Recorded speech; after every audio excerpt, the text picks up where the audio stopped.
साथीहरू, गर्मी बढेसँगै यसरी सर्पदंश पनि देखिन थालेका छन्। एउटा बिस्तारामा यसरी एउटा किङ कोब्रा, एकदमै विषालु सर्प आएर सुतिरहेको हामी देख्न सक्छौँ र यो यस्तो फुलिरहेको छ कि मानिसहरू आएको थाहा पाएर पनि होला यसले।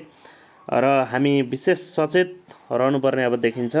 नेपालमा हरेक वर्ष 3000 जनासम्मको मृत्यु हुने गरेको छ सर्पको टोकाइबाट। एक अध्ययनका अनुसार 6 जना चिकित्सकले 1 वर्ष लगाएर गरेको अध्ययनले यस्तो देखाएको हो। तराईका 23 जिल्लामा अत्यधिक सर्पदंशले टोक्ने गरेको छ भने पहाडी जिल्लामा पनि आधो हरिउ जस्ता सर्पले टोकेर मानिसहरूको ज्यान लिने गरेको पनि हामी थाहा पाइरहेका छौँ। त्यसकारणले हामी राति सुत्दा कम्तीमा झुल लगाएर सुत्ने गरौँ। कोठामा पस्दा जुत्ता लगाउँदा ख्याल गरेर मात्र लगाउने गरौँ।